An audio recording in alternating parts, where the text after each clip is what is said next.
Continuamos neste faladoiro falando dese decreto que vai ordenar os apartamentos turísticos, as vivendas turísticas e as vivendas de uso turístico. Para eso temos hoxe connosco a José Luis Maestro, que é director de competitividade de turismo de Galicia. Temos a Alfonso Martínez, que é vicepresidente do Consorcio de Empresarios Turísticos de Sanxenxo, e a Cesario Pardal, que é secretario do Clúster de Turismo de Galicia. Falábamos neste tempo de descanso, insistía moito Alfonso, nese consenso, non, a hora de crear este decreto. Sí, o sea, este decreto, o sea, a la hora de crear el decreto se contó completamente con el sector, o sea, la participación del sector a través del Clúster de Turismo de Galicia y de todas las asociaciones que pertenecen al Clúster del Turismo de Galicia, fue total en todo momento. Entonces eso sí quería recalcarlo porque, bueno, es importante, porque al final los que saben de turismo son tanto la administración como al final las empresas particulares. Entonces la sinergia entre las dos tiene que ser total, ¿no? Pero isto non evita que se crease unha lixeira alarma, non? Bueno, a alarma creo que ven dada por a falta de desconocimiento da legislación. Ahora sí que ten que intervir a administración máis o sector empresarial, que, como decía Alfonso, por primeira vez se fixo dunha forma consensuada, pois agora o que temos que facer é explicarlle a xente en que consiste isto e darlle a conocer. Entendemos que isto é un beneficio tanto para o sector empresarial como para o turista. Hai que sentarse e explicalo sin máis. Dicía Alfonso neste tempo de publicidade que falta a labor de divulgación.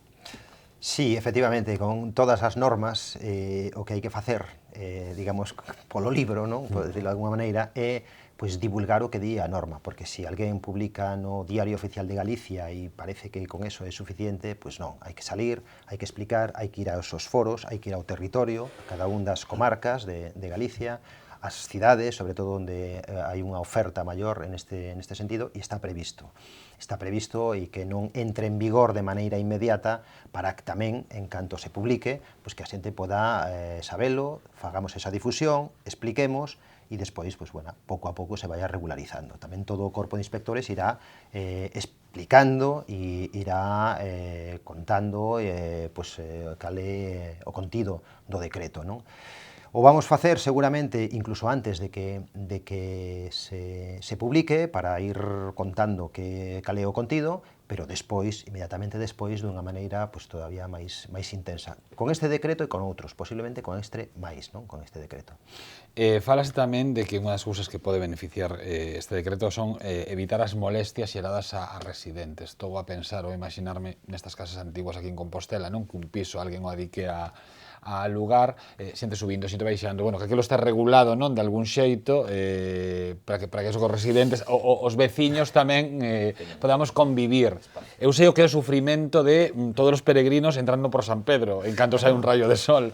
Sí, non, e hai algúns habitantes de Santiago que son antiperegrinos, non? A pesar de que gracias aos peregrinos existe Santiago. Oxe non o podo dicir, pero algúns particularmente, pero nada máis. Máis que eso, a mí hai algo que me molesta bastante, que o son deses bastóns que levan un punto de ferro e contra a pedra, pam, pam, pam. Entón parece que se choime, sobre todo cando hai un rayo de sol, non, que estamos disfrutando en Compostela, e desde fondo a banda sonora é ese pam, pam, pam. Desde o meu punto de vista, os coches son aínda afectan moitísimo máis que os peregrinos, pero vamos, de maneira moitísimo maior. De todas formas, tamén no decreto que fixemos foi contemplar esta posibilidade tanto para os concellos como para as comunidades de vecinos.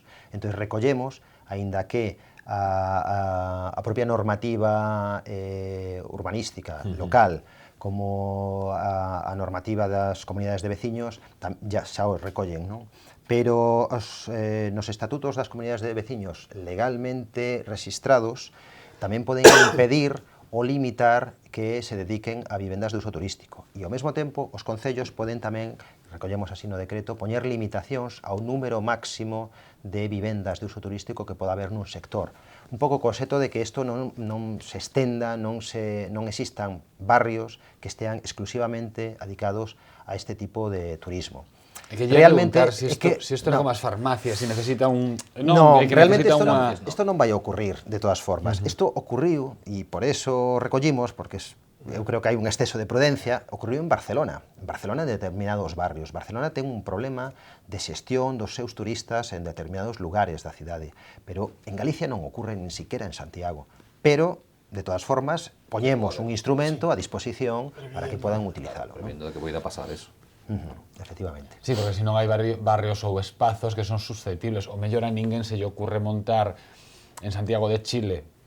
Digo así de principio, digo de principio cando alguén baralla a posibilidade de montar, pero sí que a todo o mundo se lle ocurre montar por San Pedro, Rúa Nova, Rúa do Vilar, bueno, Cervantes, todo o que sería, entón, Amendoa estaría...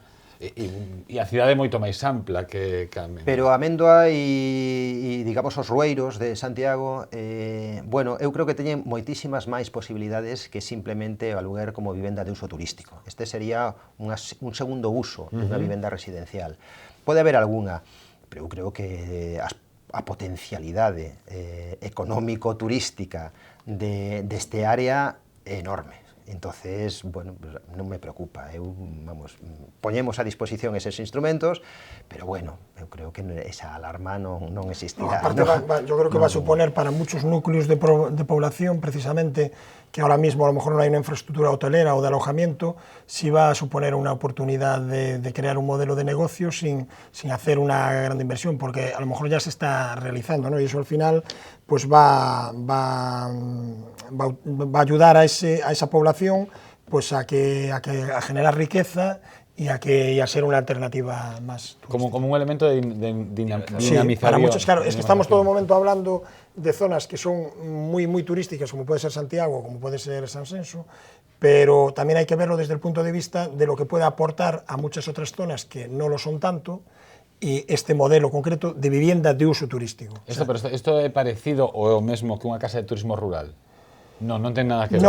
No, porque una casa de turismo rural tiene que, bueno, eso sabe más el compañero Cesario, requiere de moita xente pode muchas... pensar que é o mesmo. No, eu pensaría. Es que la ventaja que tienes es que tú tienes una vivienda y tú vas a poder utilizar esa vivienda para que sea de uso turístico, cumpliendo la normativa. O sea, no tienes que crear, decir, bueno, voy a rehabilitar o voy a preparar una casa para que sea de turismo rural, que tiene que reunir una serie de condiciones. Tal. No, una simple vivienda que tú tienes, una segunda vivienda que no utilizas, lógicamente cumpliendo con la normativa y con el decreto y con la regularidad, la puedes convertir. Entonces, es más fácil, pues a lo mejor que alguien diga, bueno, pues voy a hacer una inversión de hacer un establecimiento hotelero, de alojamiento ya en esas condiciones. Entonces, eso va a servir para muchos núcleos, sobre todo con la dispersidad que tenemos en Galicia, porque claro, por eso decía que estamos pensando en los núcleos que ya hay mucha población, o sea, mucha oferta turística, pero al final esto también es una oportunidad de negocio, un modelo de negocio para muchos otros núcleos que no la tienen. Ahí creo que hay que verlo desde ese punto de vista tamén. Sí, ábrese unha vía moi grande para aquelas viviendas. Estou pensando no tema do turismo rural, que é algo que me afecta. Moitas viviendas, moitas casas que están no rural que non se adaptan ao Real Decreto do turismo rural e que gracias a este decreto se poden adaptar a viviendas turísticas. Todas as viviendas turísticas, efectivamente. Claro. Eso non quere decir que non sexa unha casa de turismo rural. A casa de turismo rural está regulada por un decreto e as viviendas turísticas por outro. Ábrese a posibilidade desas viviendas, estou pensando no caso dun compañero que ten unha casa que non reúne as características para ser casa de turismo rural. Gracias a isto, pode explotala turísticamente polos canales turísticos como vivienda turística. Estando nun núcleo... Estando nun núcleo rural. Xa que estamos un pouco a falar de todo, viñame a cabeza, estades a notar unha competencia tamén con este tipo de intercambios que hai hoxe en día, de xente que vai vivir a un lado, o sea, que vai pasar uns días a casa dun, casa de outro, durmes, bueno... No noso sector, falo tamén polo tema do turismo... B&B chamas ou algo así, non? Como? Non sei como se chama. O de B&B. Sí, non sei moi como se chama. Bueno, hai unha serie de canales que ti alugas a túa casa... Xusto, ou non alugas, faz intercambios... A ver, isto, vamos, en Galicia non entrou aínda con forza, algo hai, non? Son os intercambios que ti o que faz é ofrecer a túa vivenda e tes unha serie de vivendas en distintas partes do mundo onde ti podes, a cambio, pues, ir e pasar podes ofrecerla estando ti na casa, podes ofertala sin estar ti na casa, bueno, unha serie de condiciones. Despois hai anos xa un que se chamaba Couchsurfing, que é, bueno, pues, o teu sofá é o lugar onde pode quedarse alguén a dormir, non se cobraba nada, era unha plataforma e tal, bueno, tamén existiu. Ahora tamén existe, bueno, xa temos bueno, chamase economía colaborativa, que non é economía colaborativa, é economía pura e dura, non? A compartir o coche, non? E que, bueno, que ten unha polémica aínda máis, eu creo, bastante máis intensa, non? E, bueno, pues últimamente está tamén de moda compartir unha mesa para cear e invitar a un, digamos, un restaurador que ven a túa casa e que, bueno, pues prepara unha comida incluso para máis xente, non? Bueno, todo este tipo de novas fórmulas, non? Bueno, que son de negocio en algúns casos, outros é menos negocio, pero poden selo no futuro, non? Pois temos que estar xa preparados porque van chegar e están aquí. E entonces estas fórmulas en donde ven unha persoa e dice, bueno, o meu guía turístico va a ser un local. Entonces contactan con xente en que despois vai levar a esa persoa a ensinarle a cidade, non? Entonces, hai todo tipo de fórmulas. Non vou decir que existan periodistas que vayan a estar intercambiados con outros en outros lugares, pero bueno, o que hai é unha economía nova, que as novas tecnoloxías a cambian e que son, digamos, o elemento que realmente transformou todo isto e que cada vez a xente máis aberta, máis confiada, porque isto tamén require unha confianza por parte das persoas que o van a utilizar. Hai anos, pues non se nos ocurriría isto, non?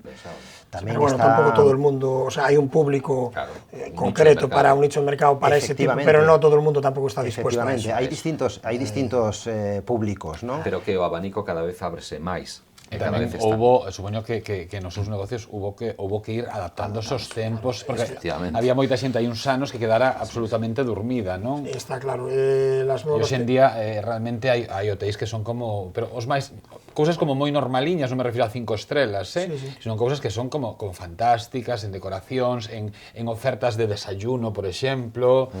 Vamos a ver, las nuevas tecnologías vienen para quedarse y los comentarios y el que te estéan en todo momento ayudando a mejorar, eso al final redunde en que los establecimientos y la gente se ponga las pilas, ¿no? Entonces al final es el propio cliente el que te está marcando el camino a seguir y el que tira por ahí, el que se pone las pilas es el que está funcionando y el que no, pues al final te quedas atrás, no queda otra. Renovarse ou morir. O que decíamos antes, o que está sempre innovando, o que está sempre nas redes, o que está sempre en internet facendo cousas, ese ten un éxito moi superior aos dos demais. Bueno, hai 10 anos, o mellor, 10 anos, non imaginábamos que ter wifi era como nunha casa era como ter agua quente, o sea, a mesma necesidade. Mira, unha casualidade que neste decreto exiximos wifi en determinados apartamentos de determinado nivel. ¿No? Sí, bueno, pues, lógicamente. Pero no en viviendas de uso turístico. No. Nos asuste la gente. No tenemos que asustar. Sin embargo, un detalle, ¿no? Si non me equivoco, a Comunidade de Madrid sí exige wifi nestas vivendas de uso turístico. Tamén é certo que aquellas comunidades autónomas que foron máis restrictivas, como Madrid ou Canarias, teñen unha gran parte, ou unha parte dos seus artigos recurridos e non os poden aplicar de momento, non? Entonces, claro, nosotros quixemos ser pues, o máis flexibles posibles e, bueno, pues o wifi foi un deles, ¿no? Entraríamos en otro debate que es que la wifi que hay en Madrid no es la que tenemos en Galicia todavía. Bueno. En los núcleos importantes sí, pero quiero decir que es fundamental y las propias casas, o sea, el propio arrendatario acabará poniendo el wifi si el cliente se lo pide, o sea, que al final la propia demanda te lo va Alfonso, eu son outro romántico como a ti. Eu, ao final, hasta agradezo irme a unha casa de turismo rural que non haya wifi, desconectar de todo, que ás veces estamos excesivamente conectados co mundo. Eso, en certas casas que non hai unha cobertura, pois, decía, que eu non teño cobertura e tal. Pois eso, desde logo, pois é unha gran ventaxe que tes que xogar que agradecen os clientes saber que nesa casa non hai, porque aínda que leves o teléfono prendido, pois non tes cobertura. Non hai xente que marcha a monasterios a desconectar do mundo. Sí. Claro, o fácil para moita xente que queira informarse sobre este tema é descargalo o decreto, podese o texto do decreto, pero barallan a posibilidade, o que dicía un pouco, de facer como unha versión reducida, unha versión accesible, non ler un decreto, non todo o mundo estamos preparados para ler un decreto. Bueno, aínda non está publicado o texto definitivo, se publicou un texto na fase de información pública que, bueno, foi sufrindo modificacións precisamente por esa información pública e informes posteriores, non? Pero estará publicado e a Xunta de Galicia sempre publica pues, de todas as normas un manual precisamente para facilitar pues, todos os procedementos administrativos ao cidadán. Aparecen bueno, pues, os formularios, se poderán facer telematicamente e aparece tamén pues, bueno, pues, todas as preguntas e as preguntas máis frecuentes, aparecerá a resposta e incluso hai un teléfono onde se pode chamar e se pode preguntar.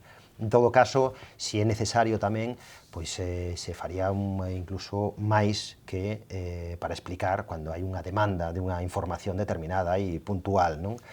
Pero neste caso, a información a vamos dar, vamos a ir explicando en distintas partes de Galicia e, bueno, pues estará fácil, bueno, resumiremos, faremos un resumen para que todo o mundo poda saber que son isto que teño que presentar e este o formulario e esta documentación, nada máis. E así tamén cada un de nós saberemos se estamos usando un hotel, unha pensión, unha vivenda de uso turístico, un apartamento turístico, non? A posibilidade ampla, pero tamén debemos saber que estamos utilizando en cada momento. Claro, es fundamental, o sea, que esté regulado es fundamental en ese sentido. Al final es bueno, va a ser bueno para el usuario, va a ser bueno para el que alquila y va a ser, o sea, yo me repito en lo mismo, pero al final se basa en eso, ¿no?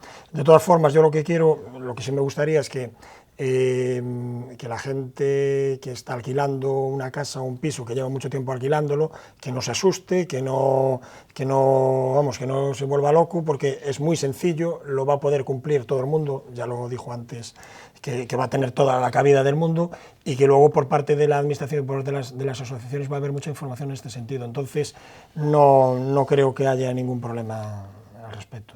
Pois ao final tratase de eso, non? De información. As cousas hai que facelas ben, tratades de que este decreto estea feito do mellor xeito posible. Sí, bueno, levamos algún tempo xa elaborando, con moita participación, e fomos, ademais, cada alegación, digamos, que a estudiamos e pensamos, vimos todos, bueno, o sentido que podía ter. Moitas veces non queres cambiar cousas porque as puxeches con un objetivo, pero te das conta de que non está ben e fomos rectificando. E creo que finalmente o resultado, bueno, creo que bastante bo e que a maior parte, tanto o sector e as asociacións de aluguer de apartamentos, todos, bueno, pues eu creo que están satisfeitos, non? Entonces, bueno, pues espero que sí, que funcione perfectamente o... Pois agardamos que lles quedara un pouco máis claro todo referente a este decreto de ordenación de apartamentos turísticos, vivendas turísticas e vivendas de uso turístico. Contamos para falar deste tema con Cesario Pardal, secretario do Clúster de Turismo de Galicia. Moitísimas grazas por vir, Cesario. Gracias a vos. Con Alfonso Martínez, vicepresidente do Consorcio de Empresarios Turísticos de Sanxenxo. Moitísimas grazas, Muchísimas Alfonso. gracias a vosotros. E con José Luis Maestro, director de Competitividade de Turismo de Galicia. Moitísimas grazas por vir. Moitas gracias. Ya saben, en nada ou dentro de pouco tempo haberá un decreto de ordenación dos apartamentos turísticos, vivendas turísticas e vivendas de uso turístico. Marchamos, isto foi O Faladoiro, están en Correo Televisión. Sexan moi felices.